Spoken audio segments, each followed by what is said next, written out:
dedicated to my son Sean Anthony Steele, in loving memory of my father Richard Steele.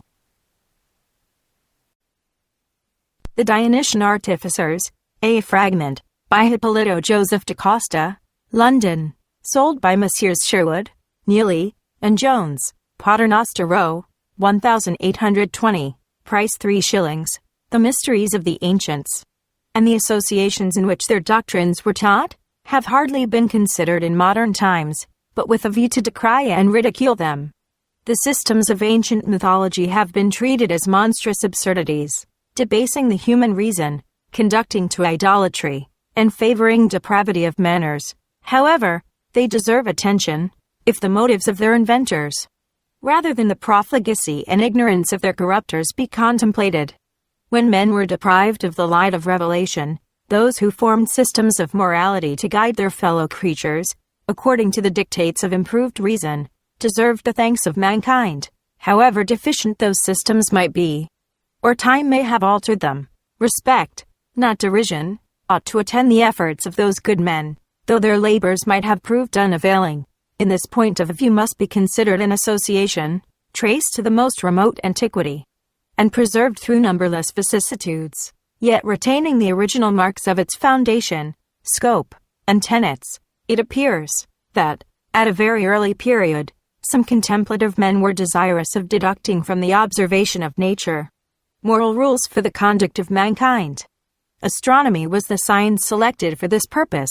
Architecture was afterwards called innate of the system, and its followers formed a society or sect, which will be the object of this inquiry. The continuity of the system will be found sometimes broken, a natural effect of conflicting theories, of the alteration of manners, and of change of circumstances, but it will make its appearances at different periods, and the same truth will be seen constantly. The importance of calculating with precision the seasons of the year, to regulate agricultural pursuits, navigation, and other necessary avocations in life, must have made the science of astronomy an object of great care.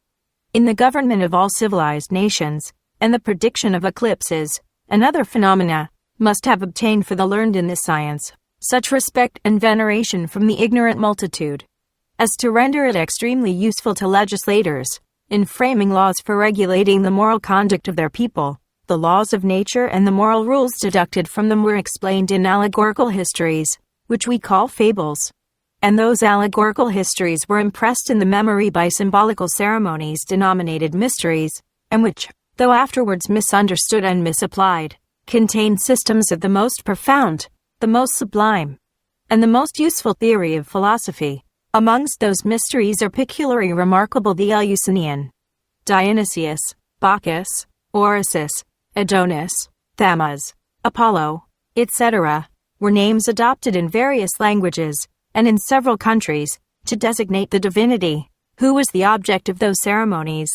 And it is generally admitted that the sun was meant by these several denominations. Let us begin with a fact, not disputed, that in these ceremonies, a death and resurrection was represented, and that the interval between death and resurrection was sometimes 3 days, sometimes 15 days.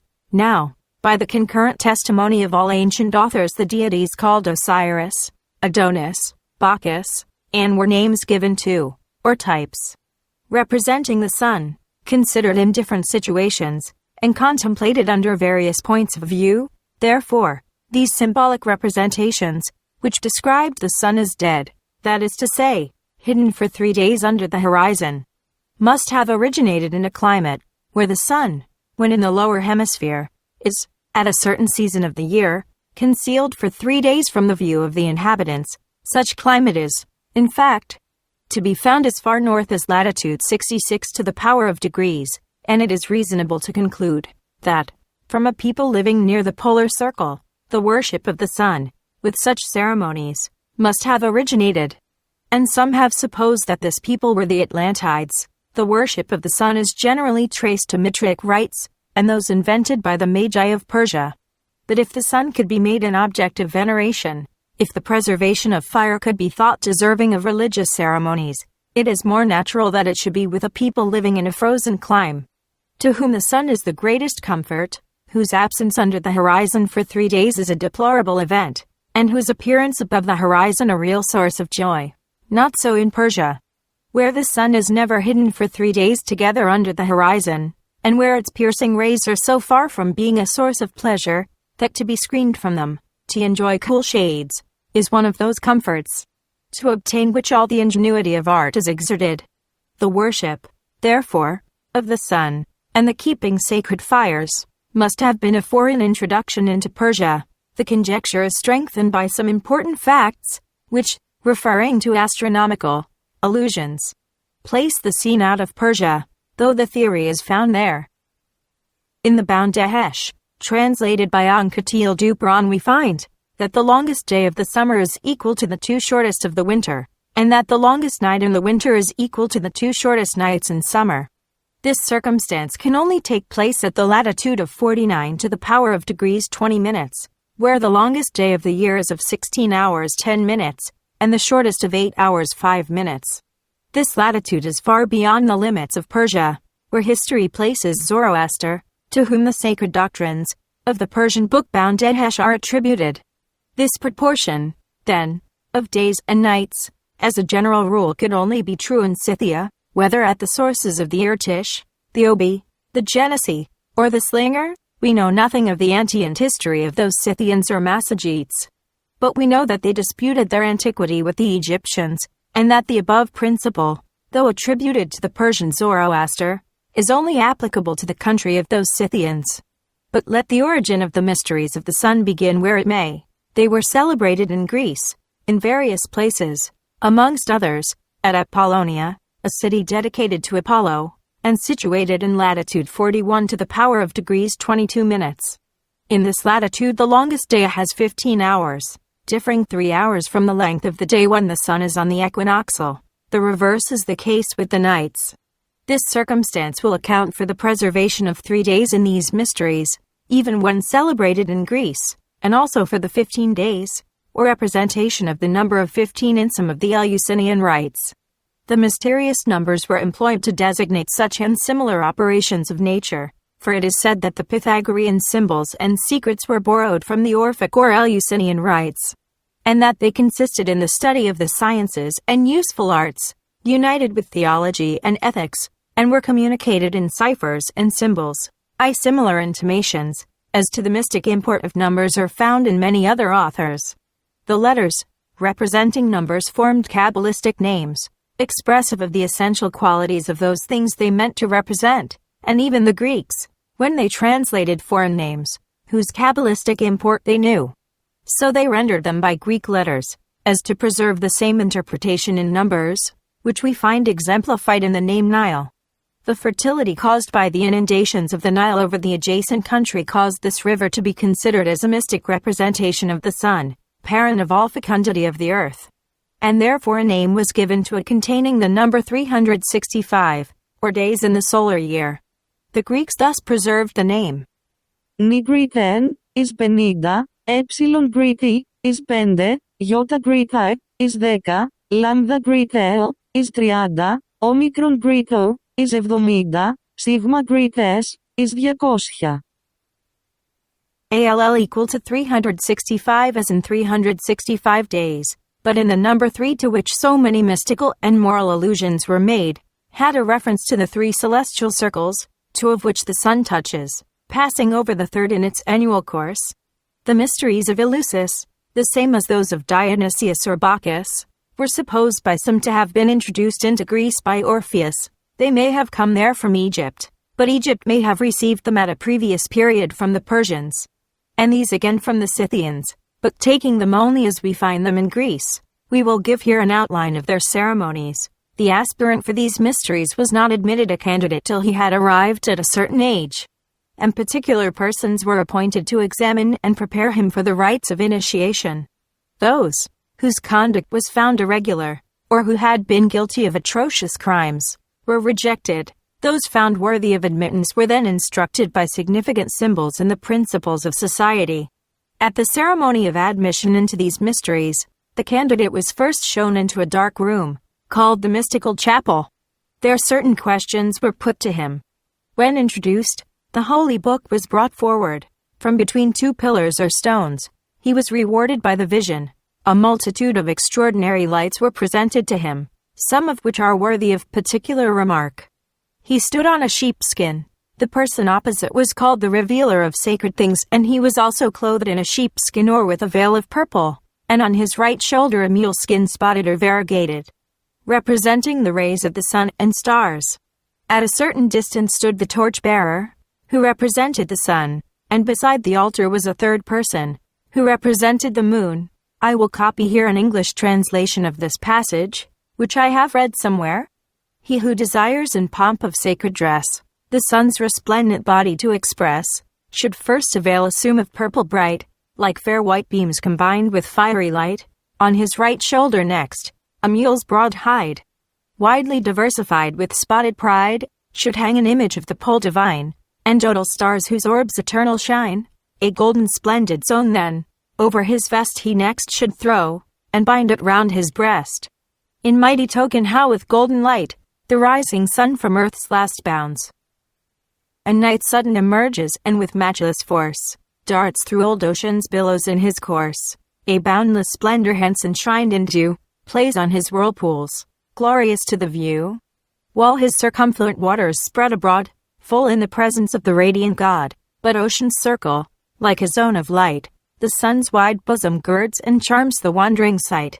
Thus we perceive that over those assemblies presided three persons, in different employments, and we may remark that in the government of the caravans in the eastern countries, three persons also direct them, though there are 5 principal officers. Besides the 3 mathematicians, those 3 persons are the commander-in-chief, who rules all, the captain of the march, who has the ruling power, as long as the caravan moves, and the captain of the rest, or refreshment, who assumes the government, as soon as the caravan stops to refresh. Some authors have observed the same division of power in the march of the Israelites through the wilderness, and consider Moses as the captain general, Joshua the captain of the march, and perhaps Aaron as the captain of the rest. The society of which we are speaking was ruled by 3 persons, with different duties assigned to them, by a custom of the most remote antiquity. The mysteries, however, were not communicated at once, but by gradations, in 3 different parts. The business of the initiation, properly speaking, was divided into 5 sections, as we find in a passage of Theo, who compares philosophy to those mystic rites. Again, philosophy may be called the initiation into the sacred ceremonies, and the tradition of genuine mysteries, for there are 5 parts of initiation. The first is previous purgation, for neither are the mysteries communicated to all who are willing to receive them, but there are certain characters who are prevented by the voice of the crier, such as those who possess impure hands and an inarticulate voice, since it is necessary that such as are not expelled from the mystery should first be refined by certain purgations, but after purgation, the tradition of the sacred rite succeeds. The third part is denominated inspection, and the fourth, which is the end, fixing of the crowns, so that the initiated may, by these means, be enabled to communicate to others the sacred rites, in which he has been instructed, whether after this he become the torch-bearer, or an interpreter of the mysteries, or sustain some other part of the sacerdotal office. But the fifth, which is produced from all these, is friendship with divinity, and the enjoyment of that felicity, which arises from intimate converse with the gods. These ceremonies, thus far, appear to contain the lesser mysteries, or the first and second stages of the candidate in his progress through the course of his initiations.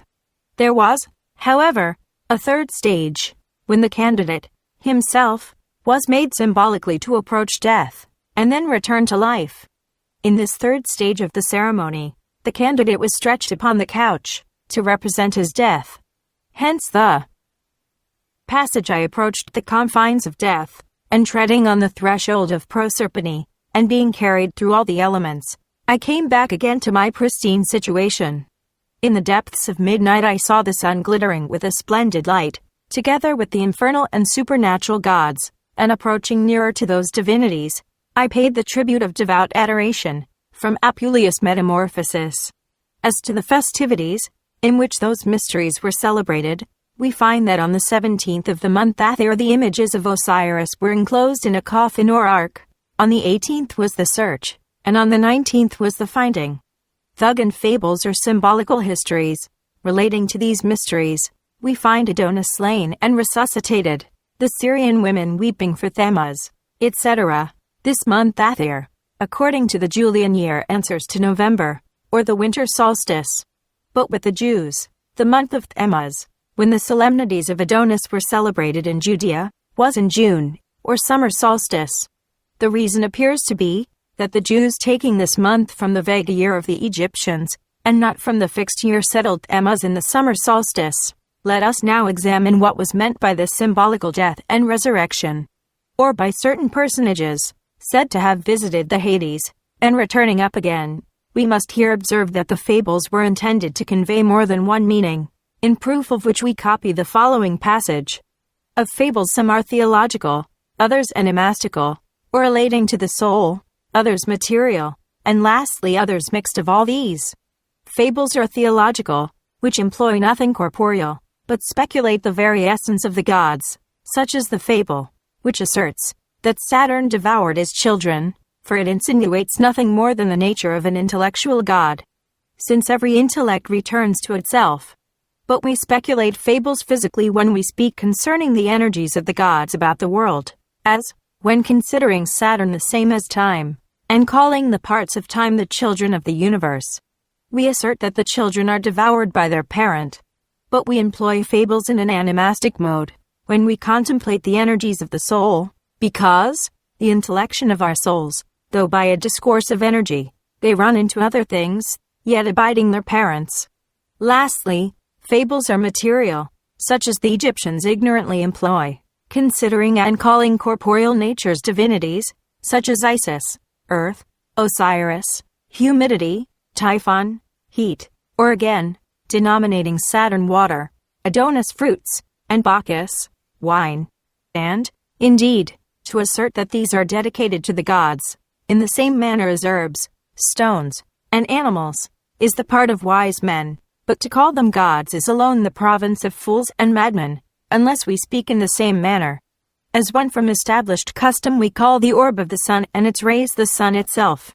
But we may perceive the mixed kind of fables, as well in many other particulars, as when they relate that Discord, at the banquet of the gods, threw a golden apple, and that a dispute about it arising amongst the goddesses, they were sent by Jupiter to take the judgment of Paris, who, charmed with the beauty of Venus, gave her the apple in preference to the rest.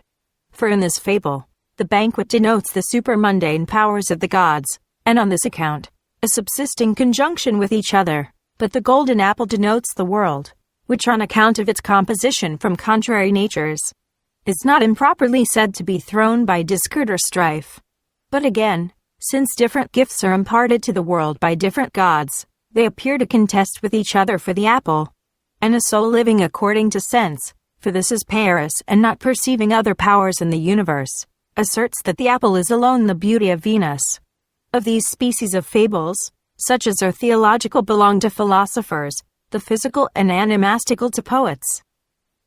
But they were mixed with initiatory rites, and the intention of all mystic ceremonies is to conjoin us with the world and the gods. Sallust, the Platonic philosopher, it appears that this type in all its various forms and denominations indicated the sun passing to the lower hemisphere, and coming again to the upper. The Egyptians, who observed this worship of the sun, under the name of Osiris, represented the sun in the figure of an old man, just before the winter solstice, and typified him by Serapis, having the constellation of Leo opposite to him, the serpent or hydra under him, the wolf on the east of the lion, and the dog on the west.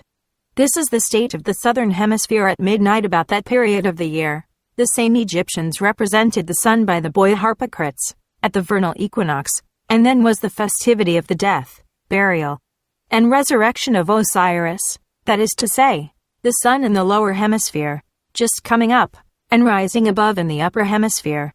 In the supper situation the sun was called Horus, Mithras, etc., and hailed as Sol Invictus. We will now point out some other symbols to express the same phenomena, though different from those types we are treating of at present, in the Mithrical astronomical monuments, where the figure of a man is represented conquering and killing a bull. There are two figures by their sides with torches, one pointing downwards, the other upwards. These monuments, where the mysteries in question were depicted, the man killing and conquering the bull, represent the sun, passing to the upper hemisphere, through the sign of Taurus, which in that remote period, 4,600 years before our era, was the equinoxial sign. The two torchbearers, the one pointing his torch downwards, the other upwards, represent the sun passing down to the lower hemisphere, and coming up again, at the remote time before alluded to. The sun entered the sign Taurus at the summer equinox, and the year was begun at this period among the Egyptian astronomers. Afterwards, in consequence of the precession of the equinoxes, the summer equinox took place in the sign of Aries, hence part of the Egyptians transferred their worship from the bull or calf to the ram, while others continued to worship the bull. We may explain this in the language of our modern astronomers by saying that some of the learned Egyptians continued to reckon by the movable zodiac, while others reckoned the year by the fixed zodiac. And this circumstance produced a division of sects in the people, as it was a division of opinion amongst the learned. Likewise, by the same precession of the equinoxes, the sun passed from Aries to Pisces in the vernal equinox, about 338 years before our era, yet the beginning of the year continued to be reckoned from Aries. If the Egyptian astronomy and Egyptian religion had then existed with the same vigor, both would have perhaps suffered a similar alteration, but the Egyptian systems were at that period nearly annihilated. We may observe, however, that the Christians, at the beginning of our era, marked their tombs with fishes, as an emblem of Christianity, to distinguish their sepulchres from those of the heathens, by a symbol unknown to them. Returning from this short digression to our immediate purpose, we have to observe that if those ceremonies and symbols were meant to represent the sun and the laws of its motions, these very phenomena of nature were studied with a moral view, as being themselves types or arguments to a more sublime or metaphysical philosophy, and the moral rules therefrom deducted were impressed on the memory by those lively images and representations. The emerging of the sun into the lower hemisphere, and its returning, was contemplated either as a proof or as a symbol of the immortality of the soul, one of the most important, as well as the most sublime tenets of the Platonic philosophy. Also Pindar, speaking of the Eleusinian mysteries, deducts this inference: blessed is he, who having seen the common things under the earth, also knows what is the end of life, for he knows the empire of Jupiter. Clemens. Since in Fato he venerates with a becoming silence the assertion delivered in the arcane discourses, that men are placed in the body, as in a certain prison, secured by a guard, and testifies, according to the mystic ceremonies, the different allotments of pure and impure souls in Hades, their habits, and the triple path page 18 arising from their essences, and thus, according to paternal and sacred institutions, all which are full of symbolical theory, and of the poetical descriptions concerning the ascent and descent of souls, of Dionysian signs, the punishment of the Titans, the trivia and wanderings in Hades, and everything of the same kind. Proclus, in Commentary of Plato's Politics, page 723, the doctrines of the spirituality and immortality of the soul, explained by those symbols, were very little understood, even by the initiated. Thus we find some of them took those types to signify merely the present body, by their descriptions of the infernal abodes, whereas the true meaning of these mysteries inculcated the doctrine of a future state of the soul, and future rewards and punishments, and that such were the doctrines of those philosophers as shown by many and indisputable authorities. The union of the soul with the body was considered as the death of the soul, its separation as the resurrection of the soul, and such ceremonies and types were intended to impress the doctrine of the immersion of the soul into matter as is well attested. The soul therefore dies through vice, as much as it is possible for the soul to die, and the death of the soul is, while merged or baptized, as it were, in the present body, to descend into matter, and be filled with its impurity, and after departing from this body, to lie absorbed in its filth, till it returns to a superior condition, and elevates its eye from the overwhelming mire. For to he plunged in matter is to descend into the Hades, and there fall asleep. Plotinus, in Ennead. By the emblem of the sun descending into the lower hemisphere was also represented the soul of the man, who through ignorance and uncultivation, was in a state compared to sleep, or almost dead. Which mystery was intended to stimulate man to the learning of sciences, he who is not able, by the exercise of his reason to define the idea of the good, separating it from all other objects, and piercing, as in a battle, through every kind of argument, endeavoring to confute, not according to opinion, but according to essence, and proceeding through all these dialectical energies, with an unshaken reason, he who cannot accomplish this, would you not say that he neither knows the good itself, nor anything which is properly denominated good? And would you not assert that such a one, when he apprehends any certain image of reality, apprehends it rather through the medium of opinion than of science, that in the present life he is sunk in sleep, and conversant with delusions of dreams, and that before he is roused to a vigilant state, he will descend to Hades, and be overwhelmed with sleep perfectly profound. Plato, The Republic. The Egyptians also considered matter as a species of mud or mire, in which the soul was immerged, and in an ancient author we find a recapitulation of these theories in the same sense. Lastly, that I may comprehend the opinion of the ancient theologists on the state of the soul after death. In a few words, they considered, as we have elsewhere asserted, things divine as the only realities, and that all others were only the images or shadows of truth.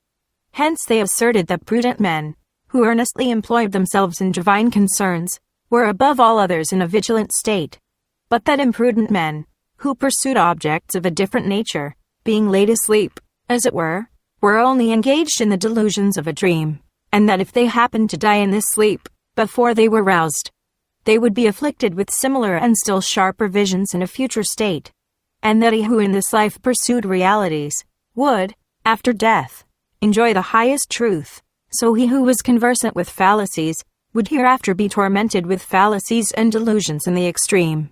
As the one would be delighted with true objects of enjoyment, so the other would be tormented with delusive semblances of reality. Phicinus, De Mortalitate. The Persians, who followed the tenets of Zerdust, called by the Greeks Zoroaster, having received the same doctrines upon the mystical contemplation of the sun, made also the same metaphysical application to the soul, of the passage of the sun through the signs of the zodiac. Plato mentions that this Zoroaster 12 days after his death, when already placed on the pile, came again to life, which perhaps represented, if not something more abstruse, the resurrection of those who are received in heaven, going through the 12 signs of the zodiac, and he says, likewise, that they hold the soul to descend through the same signs when the generation takes place. This is to be taken in no other way than the 12 labors of Hercules, by which, when done, the soul is liberated from all the pains of this world. The sun, moreover, was considered as the symbol of the active principle, whereas the moon and earth were symbols of the passive. The sun itself, considering its beneficial influence in the physical world, was chosen as the symbol of the deity, though afterwards taken by the vulgar as a deity. This God, whether he are to be called that which is above mind and understanding, or the idea of all things, or the one, since unity seems to be the oldest of all things, or else, as Plato was wont to call him, the God. I say this uniform cause of all things, which is the origin of all beauty and perfection, unity and power, produced from himself a certain intelligible Son, every way like himself, of which the sensible Son is but an image. From Julian's oration in praise of the Sunday, we see the unity of God, as the sun from a distance obscurely, if you go nearer, more obscure still, and, lastly, it prevents seeing anything else. Truly it is an incomprehensible light, inaccessible, and profoundly it is compared to the sun, to which the more you look the more blind you become. Damascius, Platonicus, De Unitide. The remains of the sectarians of Zoroaster, called now in Persia, Gubers, and who lead a miserable life, and more persecuted by the Mohammedans than the Jews are in Europe by the Christians, still perform their devotions, and say their prayers towards the sun or fire, but assert that they do not adore them, only conceive them symbols of the deity. It must be here particularly observed that the different names, which the Egyptians, from whom the Greeks learnt them, gave to God, instead of meaning several gods, were only expressions of the different productive effects of the only one God, not very different from what the Jews derive from the great name Tetragrammaton, the first God, before the being and only, is the father of the first God, who he generated, preserving his solitary unity, and this is above the understanding. And the prototype which is set his own Father his Son, one Father, and truly good God. This is the beginning, God of gods, unity from one, above essence, the principle of essence. Essence comes from him, for this reason is called Father of essence. This is the being, the principle of intelligence. These are principles the most ancient of all. This intelligence acting or operating, which is the truth of the Lord, and the science, inasmuch as it proceeds in generating, bringing to light the occult power of the concealed reasons, is called in the Egyptian language Anmen. But inasmuch as it acts without fallacy, and likewise artificially with truth, is called Ptah. The Greeks call it Vulcan, considering the acting or operating, inasmuch as he is the operator of all good, is called Osiris, who in consequence of his superiority has many other denominations, in consequence of the many powers and different actions, which he exercises, Jamblichus, to mysteries of Egyptians, the fables, allegories, and types of the ancients. Being of three classes, import sometimes various meanings. Therefore, some of the ceremonies to which sublime import is attached are also applied to typify less dignified operations in the natural system. Thus, for instance, the fable of Proserpine, which alludes to the immersion of the soul into the body, was also employed to symbolize the operation of the seed in the ground. But the general doctrine of Plato of the descent of the soul into the darkness of the body, the perils of the passions, the torments of vices, appears to be perfectly described by Virgil, though this poet was of the Epicurean sect. The most fashionable in his days, the lesser mysteries represented, as we have seen, the descent of the soul into the body, and the pains therein suffered. The greater mysteries were intended to typify the splendid visions, or the happy state of the soul, both here and hereafter, when purified from the defilements of material nature. These doctrines are also inculcated by the fables of the Fortunate Islands, the Elysian Fields, etc. The different purifications in these rites were symbols of the gradation of virtues, necessary to the reascent of the soul. Inward purity, of which external purifications were symbols, can only be obtained by the exercise of these virtues. In the sacred rites, popular purifications are in the first place brought forth, and after these those as are more arcane. But in the third place, collections of various things into one are received, after which follows inspection. The ethical and political virtues, therefore, are analogous to the apparent, or popular, purifications. But such of the cathartic virtues as banish all external impressions correspond to the more occult purifications.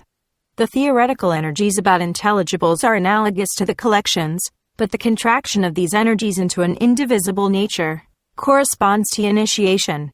And the simple self-inspection of simple forms is analogous to apoptic vision, Olympiodorus, in Plato's Phaedrus. To the illusion of these virtues must be understood what Socrates says, that it is the business of the philosophers to study to die and to be themselves death, and is at the same time he reprobates suicide. Such death cannot mean any other but philosophical death, or the exercise of what he calls the cathartic virtues, if such was the meaning and import of the Eleusinian and Dionysian rites, symbols, and ceremonies. It must be allowed that a society or sect, which was employed in the contemplation of such sublime truths, cannot be looked upon as trifling or profligate. The very Christian fathers, who so strongly attacked the pagan religion, confessed the utility of these symbols, and that the circumstances previous to initiation into those mysteries tended to exclude impious notions, and prepare the mind to hear the truth, for before the delivery of these mysteries, some expiations ought to take place, that those who were to be initiated should leave impious opinions, and be converted to the true tradition. Clemens, those mysteries were concealed from the vulgar, because it would be a ridiculous prostitution of such sublime theories to disclose them to the multitude incapable of understanding them, when even many of the initiates, for want of study and application, did not comprehend the whole meaning of the symbols. The multitude were told only in the abstract the doctrine of a future state of rewards and punishments, and were made acquainted with the calendar, the result of astronomical observations, the knowledge of which was connected with their festivities and agricultural pursuits. They were likewise taught other practical parts of science calculated for general use. The secrecy of these mysteries was the first cause of obloquy against them. Next came, beyond doubt, the depravity of their followers, and the perversion of those assemblies into convivial meetings first, and then into the most debauched associations. Secrecy, also, was enjoined by the laws. It was death to reveal anything belonging to the Eleusinian mysteries. To disclose imprudently anything about them was supposed even indecorous. Of this we find a very conspicuous instance in Plutarch. Alexander gained from him Aristotle not only moral and political knowledge, but was also instructed in those more secret and profound branches of science, which they call apoptic and achromatic, and which they did not communicate to every common scholar. For when Alexander was in Asia, and received information that Aristotle had published some books, in which those points were discussed, he wrote to him a letter, in behalf of philosophy, in which he blamed the course he had taken. The following is a copy of it. Alexander to Aristotle: Prosperity, you did wrong in publishing the achromatic parts of science. In what shall we differ from others, if the sublimer knowledge, which we gained from you, be made common to all the world? For my part, I had rather excel the bulk of mankind in the superior parts of learning, than in the extent of power and dominion. Farewell, Plutarch. Out of respect for this custom the scholars were, in general, only instructed in the exoteric doctrines. The achromatic doctrines were taught only to the few select, by private communication and viva voce, but when the ignorance of the very teachers of those mysteries caused their forms only to be attended to, the essence was lost. The shadow only remained, and, then, even those forms and ceremonies were frequented by persons, ignorant of their import, and wicked enough to turn them to their private interests, as a machine employed in deceiving the people, and to occasions of debauchery and depravity. We shall give an example of this. The mysteries of Eleusis, or the sun, were united or analogous to those of Dionysius or Bacchus, because, according to the Orphic theology, the intellect of every planet was denominated Bacchus. So when the sun was considered as the spiritual intelligence, who moved or caused this planet to move, in its annual circle, he was denominated Tritarchus Bacchus. The ceremonies, therefore, of Bacchus, were attended with rejoicings, as the triumph of the spirit over matter. But this circumstance, so intimately connected with the sublime notions of the Eleusinian mysteries, was completely turned into a mere banqueting, and processions of drunken people, who of the ceremonies knew nothing else than to carry branches of trees in their hands. More still, a depraved priest introduced those bacchanalian mysteries into Rome, for the very worst of purposes, which alarming the Senate, the most severe punishment was inflicted on him and his followers. In consequence of those abuses, it was that Socrates refused to be initiated, and the same did Diogenes, alleging that Patrician, a notorious robber, had obtained initiation. Epaminondas, also, and Agesilaus never desired it, that if those who were desirous of being licentious clothed themselves with those mysteries, this has nothing to do with the original tenets of the institution. For the purity of its votaries was carried, according to the primitive mysteries, to the most delicate and scrupulous point. A woman asked how many days ought to pass, after she had congress with her husband, before she could attend the mysteries of Ceres. The answer was, with your husband immediately, with a strange man never. Clemens, after such respectable authorities, as we have referred to, we must reject, as impudent calumnies, the assertion of Tertullian, who says that the natural parts of a man were enclosed in the ark carried about in the processions of those mysteries.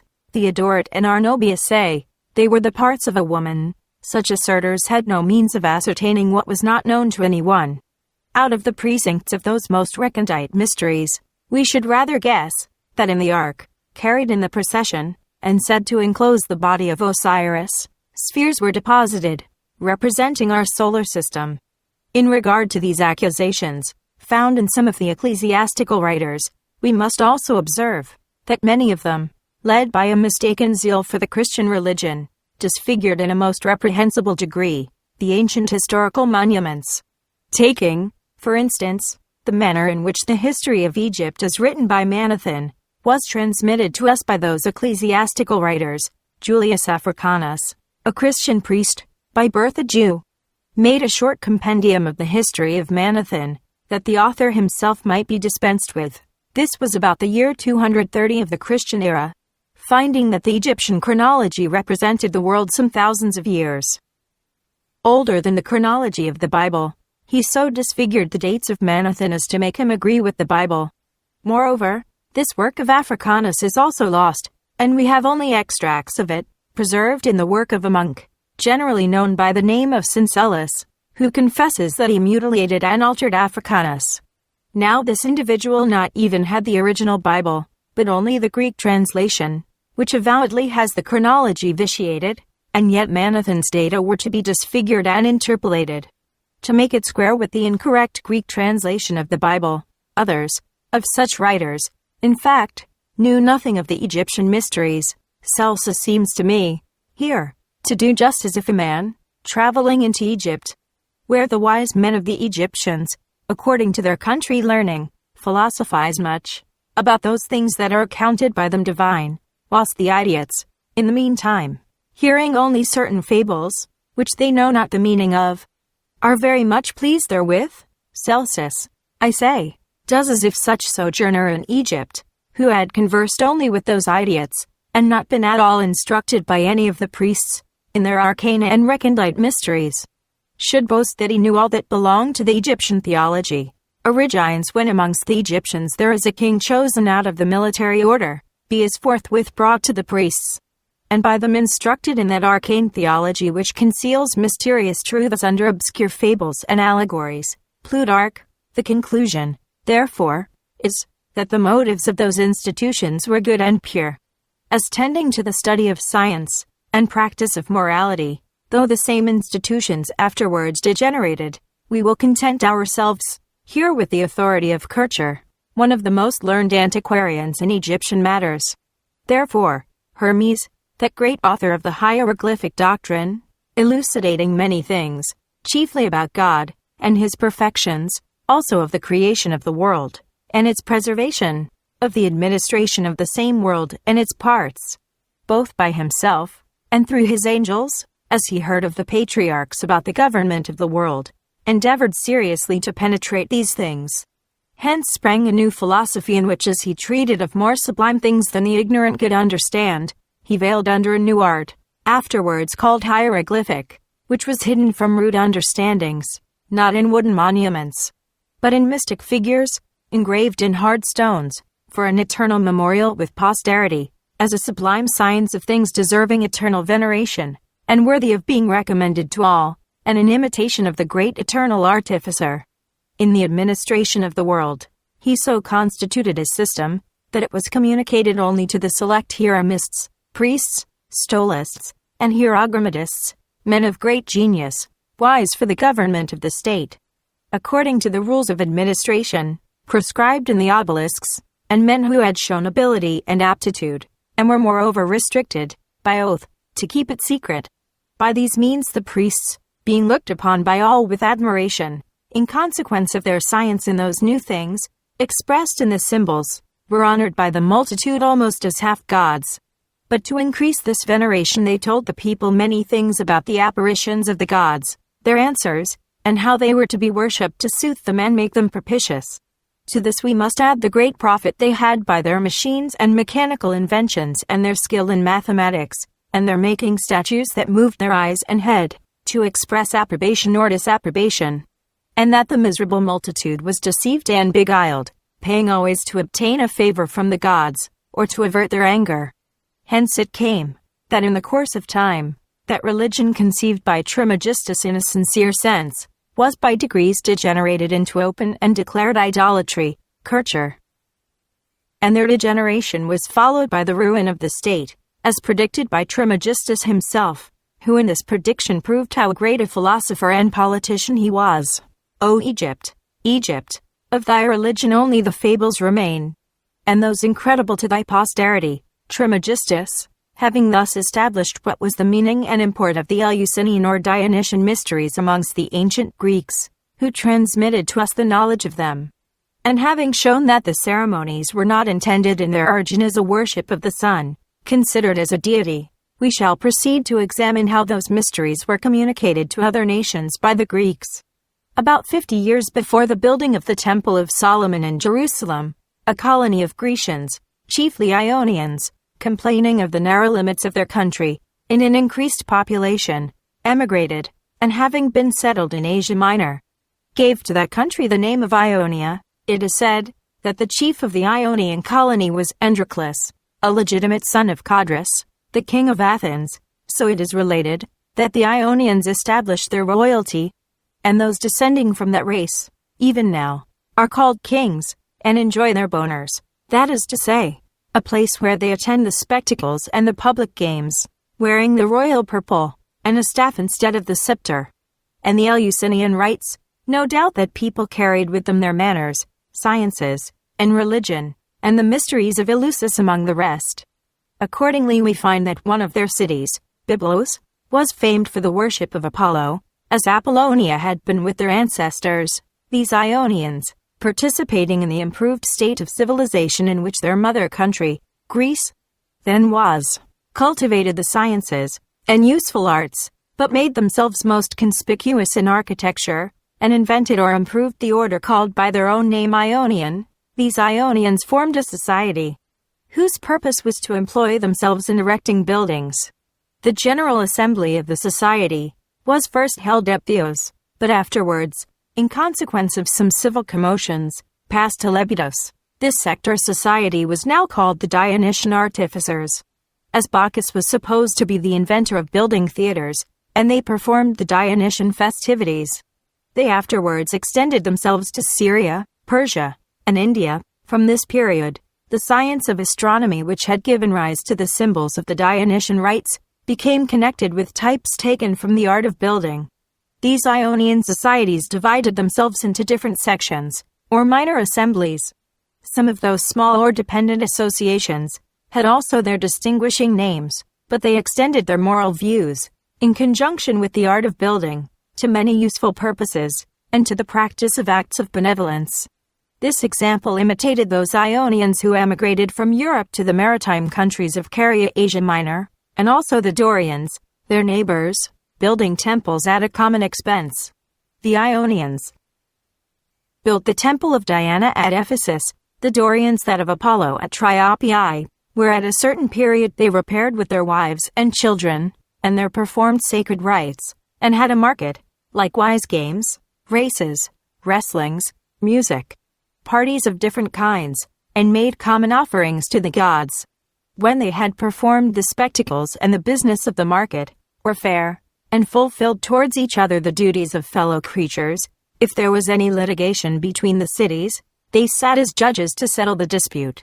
Moreover, in these assemblies they debated as to the war with the barbarians, and the means of keeping a mutual concord amongst the nations. We find recorded that these societies, and their utility, were many years afterwards inquired into by Cambyses, king of Persia, who approved of them, and gave to them great marks of favor. After this, the inhabitants of Ionia thought proper to apply to Cambyses, and having represented to him what was their business, the king ordered them into his presence, and asked who they were, and how they came to live in his dominions, and having examined and ascertained from whence they proceeded, he admired them, and chose rather that they should be erected into a society by himself, than to allow that he received such as coming from another country, for he thought it was not decorous to receive favors from others, who sojourned in his country, as if he would receive those services as pay for their habitations, and, therefore, to show this, dismissed them with presents, as marks of his munificence. It is essential to observe that these societies had significant words to distinguish their members, and for the same purpose they used emblems taken from the art of building, from the application of instruments of architecture to morality. The Platonic and Pythagorean philosophers took not only types but words to explain our moral ideas. For instance, a right man, rectus, obligation, from ligament, ligor, and from the same law, lex ligor, to square our actions, quadrere, justamicum, etc. Rude mind, polished mind, from rude stone, and polished stone, etc. Let us now notice the passage of the Dionysian Artificers to Judea. Solomon obtained from Hiram, king of Tyre, men skillful in the art of building, when the temple was erected at Jerusalem. Amongst the foreigners who came on this occasion, we find men from Gabal, called Giblim, that is to say, the Ionians settled in Asia Minor, for Gabal, or Byblos, was that city where stood the temple of Apollo, where the Eleusinian rites or Dionysian mysteries were celebrated, as we have already stated. For we find in Ezekiel these words, "And I saw the women sitting weeping for Thammuz," that is to say, Adonis. Such, however, was what was done by the inhabitants of those cities, in testimony of which they sent letters to women who were at Byblos, when Adonis was found, and afterwards scaled and thrown into the sea. They say they were spontaneously carried to Byblos, and, when arrived there, women ceased to weep for Adonis. We could, in addition to this argument, produce some authority. For Josephus says that the Grecian style of architecture was used at the Temple of Jerusalem. After this, we cannot be surprised to find that the ceremonies of Eleusis, or Thammuz, should be introduced into Judea, particularly, as Solomon himself, after having entered into the scientific illusions in the construction of the temple, was not free from the accusation of the gross superstition of idolatry. So we find some years afterwards the prophet Ezekiel complaining that the Israelitish women were weeping for Thammuz at a certain period of the year, at the very gates of the temple. Ezekiel. Thammuz signifies the name of a month, and likewise the name of an idol or divinity, which even in the opinion of Saint Jerome is the same as Adonis. Plutarch says that the Egyptians called Osiris Ammuz, and from thence was corruptly derived the name of Jupiter Ammon. Robertson, Thesaurus Lingua Sancta, says that the word Ammuz, read Ammam, used by Herodotus and Plutarch, were corruptions from the Hebrew Thammuz, Hebrew Tmwz. I would rather say that the word was originally Egyptian, and made Hebrew by the addition of the formative, Hebrew T, and the more so, as Ammuz in the Egyptian language signifies by the explanation of Manetho and Plutarch, something abstruse or concealed, which has an evident allusion to the concealment or symbolical death of Osiris or Adonis. But it is natural to suppose that the Dionysian artificers would not have attempted to introduce those rites amongst the religious Jews, as a mere matter of idolatry, for the worship of the sun.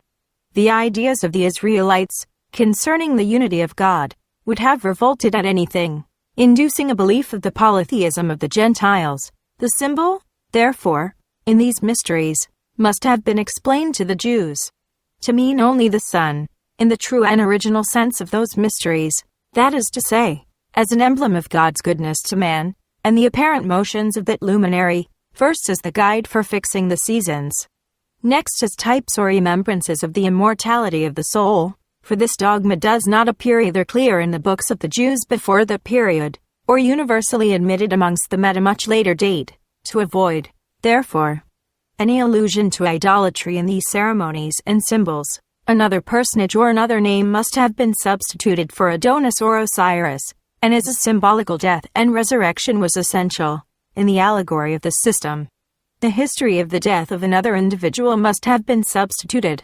However, in framing this new symbolical history, such circumstances were to be related, connected with the death of that personage, as to typify and account for the whole of the Eleusinian mysteries, or the passage of the sun from the upper to the lower hemisphere, and its return up again. Thus in the numbers 3, 5, 7, 12, 15 must have been preserved as essential. In the ceremonies, the symbol of death and resurrection, the crossing of the equinoxial twice, etc.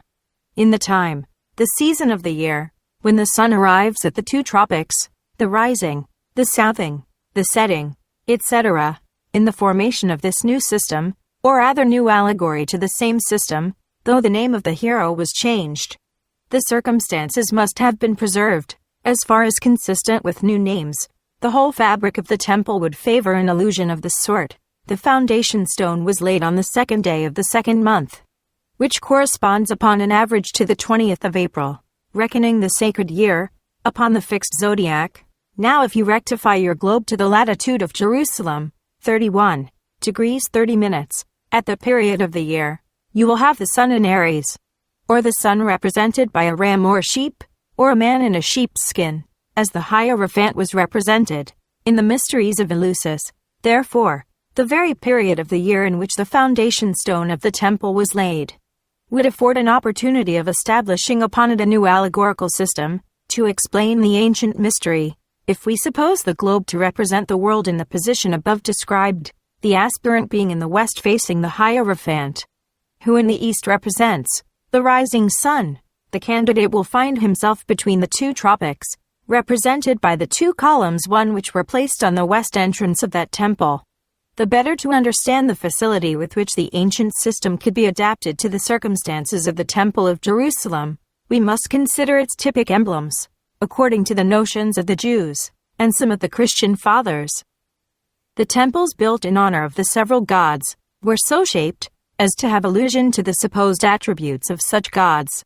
But the universe was supposed by the Platonists to be the true temple of the true and only God.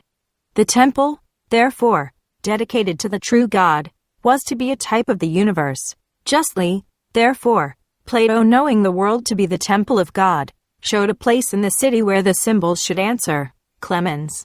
Thus we find that the temple of Jerusalem was situated east and west, and with dimensions and types all adapted to represent the universal system of nature. We shall here first quote the authority of the Jews on this point.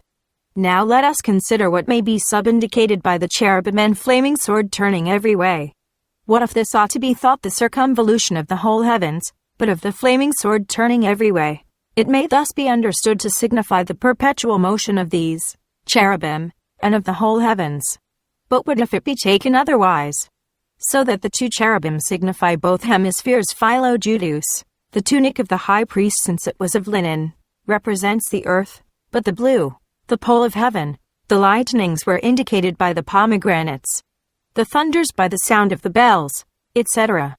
But the two sardonyxes, with which the pontifical garment is clasped, denotes the sun and the moon. But if anyone wished to refer the 12 stones to the 12 months, or to the same number of stars, constellations, in the circle, which the Greeks called the zodiac, he will not wander from the true meaning.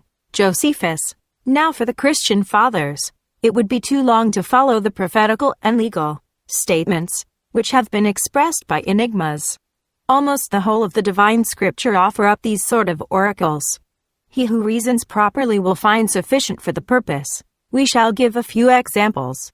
So for instance, what the ancients told of the temple, the 7 enclosures, which also refer to other things in the history of the Hebrews, and what was inside by the apparatus of divers symbols, referring to appearances, signify in their composition what refers to heaven and earth. They signify, then, what to the nature of the elements imports the revelation of God. For the purple comes from the water, the linen, Visos. Greek busis, from the earth, the blue, hyacinthus, from the color of the sky, as it is dark, the scarlet, the fire. In the middle, however, of the temple was the veil, beyond which only the priests could go. There was the censer, symbol of the earth, which is this world, and from which exaltations takes place. But the place, which afterwards inside of the veil, where only the high priest had permission to enter, and that on certain days, the external court which was open to all Hebrews, they say was the medium between heaven and earth. Others say it was the symbol of the world, which is perceived by our intellectual senses. But the opening which separated the infidelity of the people, page 39, was extended before 5 columns, and separated those who were in the court, Clemens, Strom. LV page 665. This Christian father explains these columns by the following passage of Plato. Plato says we must contemplate these columns, and diligently see that no profane person dares to go there. Those are profane who believe that nothing exists, but what they can touch with their hands, but the actions and generations, and all those things, which we cannot see, and things which exist, are without number. Such are those who attend to nothing else beyond the 5 senses. Clemens, Strom. Lib. Fee. Now for the candlestick, which was placed on the south of the censer. By this was exemplified the motion of the 7 planets, which have their motions in the south. For on each side of the candlestick were branches, and in them lamps, because the sun also, as a lamp, is placed in the middle of the other errant stars, and those which are above it, and those which are below it. by a certain divine harmony received light from him, Clemens. Those things, however, told of the sacred ark, signify the world as perceived by the intellectual senses, which are occult and shut to the vulgar. Besides those golden images, each having 6 wings, they either signify the 2 bears, as some will have it, or, what seems more convenient, the 2 hemispheres. Indeed, the name of cherubim signifies an extensive knowledge. But both have 2 wings, and thus signify the sensible world, and the time carried on by the circle of the zodiac, Clemens. But the 360 bells, pending from the long robe of the priest, are the times of the year, for it is said, "This is the year of the Lord," preaching and sounding the great arrival of the Savior, Clemens. The 2 brilliant emerald stones, which are on the shoulder piece, signify the sun and the moon, which are the helpers of nature. For as was supposed the shoulder to be the beginning of the hand. But those other 12 stones, which are disposed in 4 O's, describe to us the circle of the zodiac, and agreeing to the 4 seasons of the year, Clemens, if the Temple of Solomon was a type of the universe, to symbolize that Jehovah was no local God, but the only God, Lord of the universe. Tradition also tells us that the place of assembly of the Dionysian Artificers was allegorically described by its dimensions, as a symbol of the universe, in length, in breadth, in height, and in depth. The ancients represented the course of the stars by the winding of a snake, but if the snake was so placed as to have the tail in her mouth, it then represented eternity. Now if we consider the beginning of the civil year amongst the Hebrews, the month Tisri, which was in the winter equinox, the sun, proceeding from thence, approaches the south, and touches the Tropic of Capricorn, then retrocedes towards the north, crossing the equinoxial, and touching the Tropic of Cancer, from whence retroceding again to the south, arrives at the equinoxial, finishing the year. These points, in an extended map of the 2 hemispheres, seem separate. But the emblem of the snake biting its tail would represent the end of the year, meeting the beginning, the number 12, which is that of the months of the year, and alluded to in so many types of the temple, must have afforded also facilities to establish the system of the Dionysian Artificers, and therefore we shall give some idea of the heathen philosophy attached to this number, in the following extracts from Sudas. The great Demiurgus, or architect of the universe, employed 12,000 years in the work he has produced, and divided in 12 times the 12 houses of the Sunday Sudas. In the first 1,000, he made the heaven and earth. In the second 1,000, the firmament, expansion, which he called column. In the third 1,000, he made the sea, and the water that runs on the earth. In the fourth, he made 2 great torches of nature. In the fifth, he made the quadrupeds, animals that live on the earth and in the waters. In the sixth, he made the man, the first 6,000 years having preceded the formation of the human race. It seems it will not exist but during 6,000 years, which are the others to complete the period of 12,000, at the end of which the world will finish. Sudas. Now if you take each sign of the zodiac for 24,000 years, you will explain the above mystery. When the sun comes out of Aries, or the spring sign, the world is said to be born. Here the period of life begins. When the sun is in Cancer, or the summer, is the pleasure and delights of life. When in Libra, life has declined. After that all is winter of death, and from this arise the fables about the 4 ages of the world. The books of the Persian mythology explain to us the same meaning. Time is 12,000 years. It is said in the law that the celestial people were 3,000 years to exist, and then the enemy, Satan or Arheman, was not in the world, which makes 6,000 years. The 1,000 of good appeared in the lamb, the bull, the Taurus, the Cancer, the lion, and the sheep, which makes 6,000 years. After the 1,000 of God comes the scale, Libra. Arheman came into the world, that is to say the winter, bound Dahesh, translation du Quran. Orsmed, speaking in the law, says, I made the productions of the world in 365 days. It is for this reason that the 6 Gizgahembers, months, are included in the year. Astronomically speaking, there is no period or cycle of 12,000 years. But Dupuy has solved the mystery by saying that the periods of the ancient Indians and Chaldeans answered to the series 1, 2, 3, 4, or 4, 3, 2, 1. Thus the duration of the 4 ages of the world, according to the Ezra Vedan, were: first age 4,000 years, second 3,000, third 2,000, fourth 1,000. Memoirs de l'Académie. The Bhagavatam counts thus: first age 4,800 years, second 3,600, third 2,400, fourth 1,200, total 12,000. The Indians figured the system by a cow with 4 legs, or the number 12, taken successively 4 times.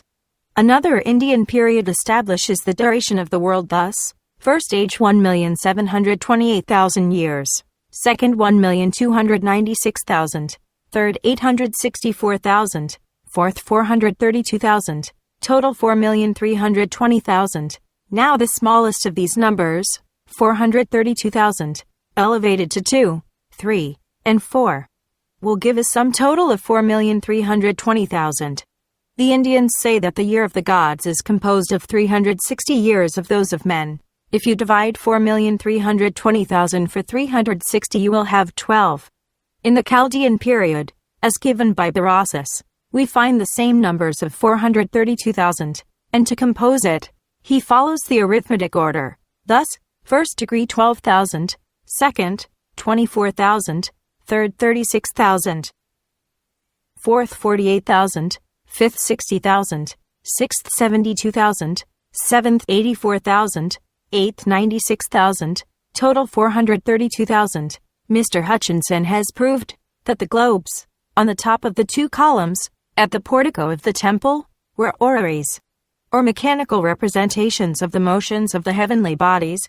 I think that after those circumstances, which afforded so many facilities for the introduction of the system of the Dionysian Artificers in Judea, the continuance of the same in subsequent periods cannot be of difficult explanation. We find it stated in the book of the Maccabees that a society existed in those days in Judea, called the Ascidians or Cassidians, whose business it was to take care of the repairs of the temple. Now the Ascidians were the first amongst the children of Israel that sought peace of them. Maccabees. I should translate this passage differently, thus: and those who amongst the sons of Israel were called Ascidians were the first of this assembly, and they wished to ask them peace. According to this interpretation, by far more expressive of the text, it is seen that the Ascidians were a respectable body, for they were the first of that assembly. In Maccabees, it is said, then came there unto him a company of Ascidians, who were mighty men of Israel, even all such as were voluntarily devoted unto the law. The very word Ascidian or Cassidian is supposed to be derived from the Hebrew Chassidim, which in Psalm 78 verse 2, is taken in the sense of men pious, holy, full of piety and mercy. From these Cassidians proceeded the sect or society of the Essenians, which, according to Philo and Josephus, were the same as the Ascidians, and probably because they admitted no women in their assemblies. Pliny says that they were propagated without wives. Josephus mentions the first of the Essenians in the time of Aristobulus, and Antigonus the son of Hyrcanus, but Suidas and others were of opinion that they were a branch of the Rechabites, who subsisted before the captivity. Josephus, probably ignorant of the secret tenets of the Essenians, also accuses them of worshipping the sun, or saying prayers before the sun rising, as if to incite him to rise. But this very accusation, again, identifies them with the sect of the Dionysian Artificers, who, as appears by the reasons above stated, were supposed to adore the Sunday. Josephus relates many other particulars, by which, in a striking manner, he brings them to what we have related of the other societies which preceded them. Before they admit anyone who desire it into their sect, they put him to 1 year's probation, and inure him to the practice of their most uneasy exercises. After this term they admit him into the common refectory, and the place where they bathe, but not into the interior of the house, till after another trial of 2 years. Then they are allowed to make a kind of profession, wherein they engage by horrible oaths to observe the laws of piety, justice, and modesty, fidelity to God and their prince, never to discover the secrets of their sect to strangers, and to preserve the books of their masters, and the names of angels with great care. Josephus, It also points out the conformity of their ideas with those of the Platonists and Dionysians.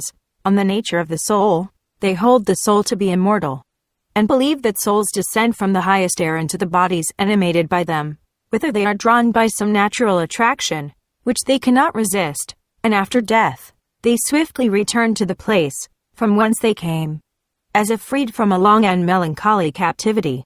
In respect to the state of the soul after death, they have almost the same sentiments as the heathen, who place the souls of good men in the Elysian fields, and those of the wicked in Tartarus, Josephus.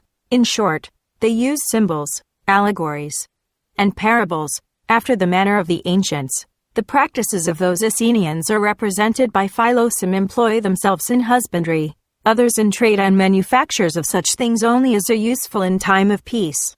Their designs being beneficial only to themselves and other men, you do not find an artificer among them, who would make an arrow, a dart, or sword, or helmet, or cuirass, or shield, or any sort of arms, machines, or warlike instruments, as the most pacific, and full of social virtues, and those amongst them who were most enthusiastic for their tenets, had their goods in common, as the Christians had in the first ages of Christianity. Their instructions run principally on holiness, equity, justice, economy, policy, the distinction between real good and real evil, of what is indifferent, what we are to pursue or to avoid. The three fundamental maxims of their morality are the love of God, of virtue, and of our neighbor. Philo. The Essenians had not their ceremonies and mysteries recorded in history, but thus far we know that they transmitted to posterity the doctrines which they received from their ancestors. They had also distinguishing signs, and the festival banquets. 6. Though it does not appear that they followed the profession of builders or architects exclusively, out of Judea we find also societies distinguished by the same characters as the Essenians, and with the same tenets of Plato. 4. The Pythagoreans also employed the symbols from the art of building. The Dionysian Artificers existed also in Syria, Persia, and India, and the Eleusinian mysteries were preserved in Europe, even at Rome. Until the 8th century of the Christian era, after this epoch, Europe was visited by the most barbarous nations who, persecuting every scientific research, scattered a general darkness, in which all the labors of the ancients, in favor of mankind, were nearly lost. In the general ignorance of their times, those very societies and sects had also been in former periods much abused, and the ceremonies converted, as we have seen, for the worst of purposes. This was another powerful cause for their decline and ruin. Christianity was then in Europe the only bond of morality by which power could, in some measure, be controlled or restrained. When the sciences began to revive, a general fanaticism prevailed, and a spirit of persecution appeared, which caused the ancient doctrines of philosophers and the old systems of morality to be regarded only as offsprings of atheism and practices of idolatry. Under these circumstances, the Eleusinians, the Dionysian Artificers, Ascidians or Essenians, sunk into such oblivion that no mention is made of them in history. In the 10th century, during the Wars of the Crusades, some societies were instituted in Palestine and Europe, which adopted some regulations resembling those of the ancient fraternities. But as was in England, and chiefly in Scotland, where the remains of the old system, identified with that of the Dionysian Artificers, were discovered in modern times.